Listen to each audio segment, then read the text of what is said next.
the launch of BVMi School. I feel honoured and privileged to be amongst you all. I must extend a very, very warm thank you to Mr. Prasad, and I was delighted to meet up again with the principal of the school, where I first met her nearly 4 years ago on my first role here in India, focusing on assessments within Pearson and CBSE. So it's a delight to be here.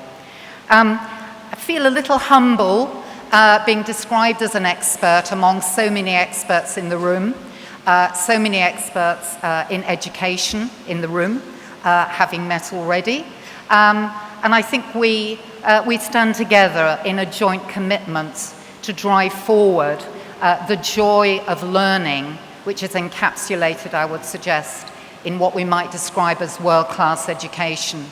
For me, world-class education is really nothing more than igniting that love of learning and giving every individual the chance to realize their potential, which never ends. It doesn't end at the end of school, doesn't end at the end of college or university. It goes on and on, because after all, learning is what life is about.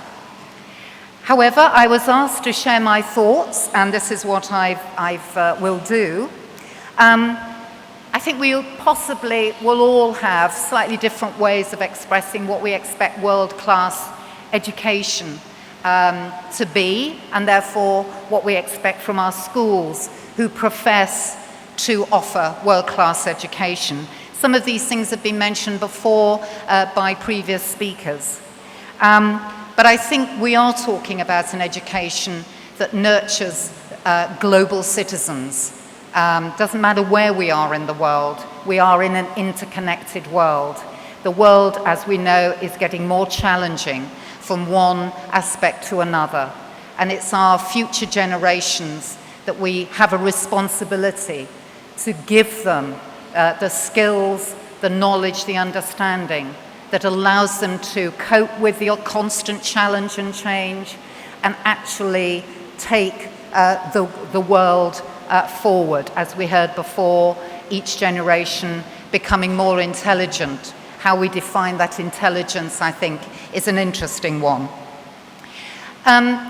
World class obviously suggests there's a strong element of looking beyond what is happening either in a school, in a region, in a country.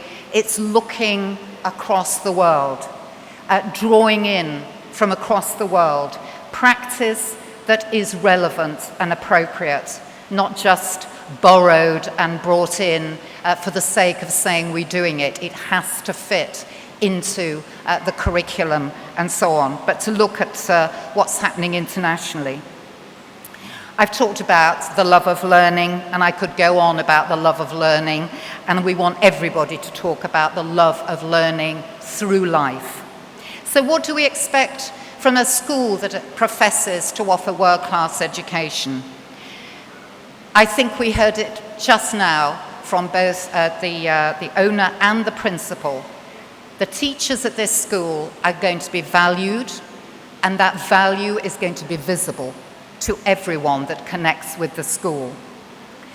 The leadership, you've heard from your leaders, they are inspiring, they're visionary. That's what you want from the leaders of a world-class school.